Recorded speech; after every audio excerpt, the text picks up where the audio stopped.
आदरणीय मेरे प्रिय दोस्तों और भक्तों, कथा शांत सागर यानी कि यह सुखमनी साहिब के कंटिन्यूएशन में एक प्रसंग आया है साधु बनने वाले का। तो दोस्तों, मन करता है कि इस प्रसंग को सुनाए बगैर आपका ज्ञान भी अधूरा रह जाएगा, इसलिए इसको जरूरी समझते हुए प्रसंग बता रहा हूं आपको साधु बनने वाले का। तो बिना समय गवाए इस प्रसंग को शुरू करते हैं। दोस्तों, एक राजा की 4 रानियां थी। वह सभी राजा को स्नान करवाती थी। एक दिन की बात है कि गर्मी की ऋतु में ठंडे पानी से स्नान करवाकर छोटी रानी राजा का शरीर पोंछ रही थी, साथ में रो रही थी। रोने के कारण आंखों का गर्म पानी राजा के जब ठंडे शरीर पर पड़ा तो राजा ने उसे रोने का कारण पूछ लिया। रानी ने कहा कि मेरे भाई का पत्र आया है कि मैं साधु बनने लगा हूँ। यदि तुमने मिलना है तो 8 दिनों के अंदर अंदर मुझसे आकर मिल जाओ, इसीलिए मैं रो रही हूँ। राजा ने कहा, तुम रो मत, वह साधु नहीं बनेगा। रानी ने कहा, उसके विचार तो पहले से ही कुछ ऐसे थे, इसलिए उसने अवश्य ही साधु वेश धारण कर लेना है। तब राजा ने कहा कि जो मनुष्य साधु होते हैं वह पूछकर या किसी को पत्र लिखकर साधु नहीं बनते। वैराग के कारण बिना पूछे ही वो अपना घर त्याग कर चले जाते हैं। तब रानी कहने लगी कि वैराग किस प्रकार का होता है। राजा ने सभी रानियों को अपने पास बुलाकर कहा कि यदि आप सभी कहो तो मैं वैराग का स्वरूप दिखाता हूँ। सभी ने कहा। रानियों ने एक मत होकर कहा कि ठीक है, दिखलाइए। उस समय राजा ने एक धोती पहनी हुई थी। राजा कहने लगा, आज के बाद आप सब मेरी माता हो, आप इस राज्य को संभालो, मैं चलता हूँ। इतना कहकर राजा निकल पड़ा। उसके बाद सभी रानियां विलाप करने लगी तथा वजीर को साथ लेकर राजा के पास पहुंच गई। सभी ने राजा के चरण पकड़ लिए, अनुनय विनय की और बहुत विलाप किया, परंतु राजा ने उनकी एक नहीं सुनी। फिर बड़ी रानी ने प्रश्न किया, आपने साधु वेश क्यों धारण किया है? राजा ने कहा कि ब्रह्म सुख को अनुभव करने के लिए साधु बन रहा हूँ। राजपाट में रहकर उस ब्रह्म सुख की प्राप्ति नहीं हो सकती। हरि का नाम सुमिरन करने से सुखी हो जाऊंगा, इसलिए साधु अवस्था में जा रहा हूँ। रानी ने कहा कि ब्रह्म रस लेना अति कठिन है, आप नहीं ले पाओगे। यह ना हो कि ब्रह्म रस की प्राप्ति में सांसारिक सुखों से भी आप वंचित रह जाओ, फिर आप दोनों ओर से विरक्त रह जाओगे।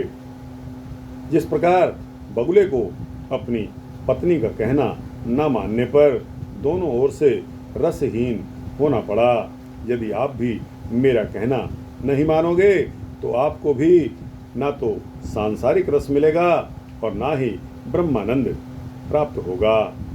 जैसे समुद्र के किनारे एक बगुला बगुली का जोड़ा रहा करता था।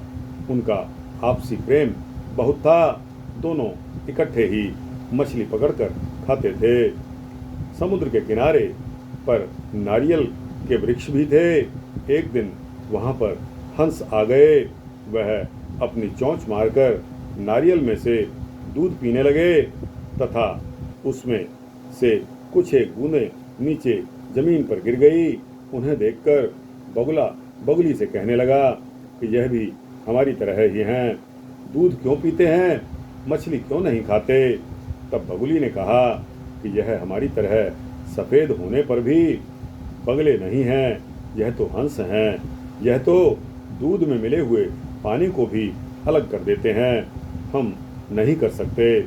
बगुले ने कहा कि चलो हम भी दूध का स्वाद देखते हैं। जो दूध जमीन पर गिरा हुआ था उसे वह पीने लगे तो बहुत स्वाद आया। बगुले ने कहा, हम तो यूं ही मछलियों के कांटे खाते रहते हैं, हम भी इनके ही भाई हैं, इसलिए हमेशा दूध ही पिया करेंगे। बगुली ने कहा, विधाता ने हमारे लिए तो मछलियां ही बनाई हैं, दूध तो हंसों के लिए होता है, हम हंस नहीं बन सकते, इसलिए मैं प्रतिज्ञा नहीं करती तथा तुम भी प्रतिज्ञा मत करो।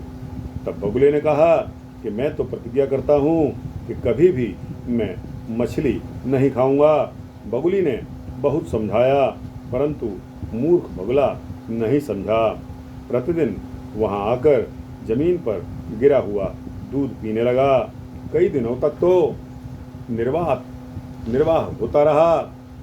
जब कुछ दिन बीत गए और नारियलों के फलों में कमी आ गई तो हंस उड़कर कहीं अन्यत्र चले गए। बगुला बगली वृक्षों के नीचे फल ढूंढने लगे कि कोई फल अगर गिरा हुआ हो मिल जाए तो उसका वो दूध पी लें, परंतु कोई फल नहीं मिला। फिर वृक्ष पर लगे फल देखकर बगुला बगली को कहने लगा कि फल तो लगे हुए हैं, आओ हम स्वयं ही तोड़कर दूध पी लेते हैं। बगुली ने कहा कि इन फलों को हम नहीं तोड़ सकते, हमारी चोंच नाजुक है। मूर्ख बगुले ने अपनी स्त्री यानी कि बगुली का कहना नहीं माना और वृक्ष पर चढ़ गया। नारियल को अपनी चोंच से तोड़ने लगा तो चोंच नारियल में फंस गई तथा उसके साथ ही लटक गया। अंत में तड़प तड़प कर उसने अपने प्राणों को त्याग दिया। जैसे उस मूर्ख बगुले ने अपनी बगुली का कहना नहीं माना तथा दूध का स्वाद लेते लेते मछलियों से भी वंचित रह गया, इसी प्रकार तुम भी अपनी पतिव्रता पत्नी का कहना नहीं मानोगे तो ब्रह्मानंद लेते लेते इस विषय रसों से भी वंचित रह जाओगे। इसलिए आप घर वापस चलो तो ठीक रहेगा।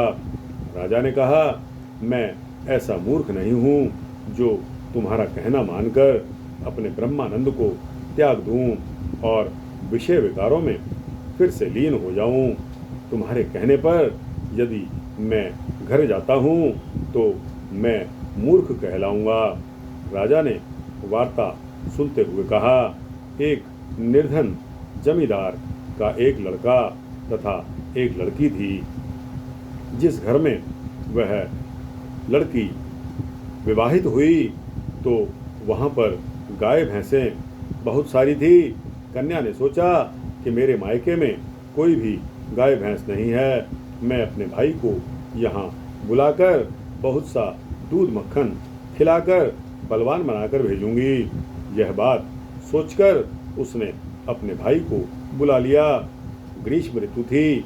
उस कन्या ने प्रातः उठकर दही को मथा और मक्खन निकाला, अपने सोए हुए भाई को जगाया, स्नान आदि करवाकर उसके हाथ पर मक्खन का पेड़ा रख दिया और कहा कि इसे शीघ्रता से खा लो। उसने कभी मक्खन खाया ही नहीं था। वह उसे देखने लगा। इतने में सूर्य के तपन के कारण मक्खन पिघलकर उसके हाथ से नीचे गिरने लगा। वह मूर्ख हाथ वाले मक्खन को भी छोड़कर नीचे गिरे हुए मक्खन को खाने लग पड़ा। उसके बाद ऊपर से एक चील आई और वह हाथ वाला मक्खन उठाकर ले गई तथा कुछ मिट्टी में गिरा गई। वह वहाँ पर खड़ा रोता रह गया। मैं कोई ऐसा मूर्ख नहीं हूँ जो महापुरुषों के बताए हुए ब्रह्म आनंद का त्याग करके आपके विषय आनंद में व्यस्त होकर सारी उम्र रोता रहूं। चाहे सारी सृष्टि का राजा भी हो, लेकिन महापुरुषों के वचन अनुसार नहीं चलेगा तो सारी उम्र दुखी रहेगा। यदि महापुरुषों के वचन अनुसार विषय रस को त्याग हरि नाम सुमिरन करेगा तो वह संसार में सुखी जीवन व्यतीत करेगा। इतना कहकर राजा ने जंगल की तरफ प्रस्थान कर दिया।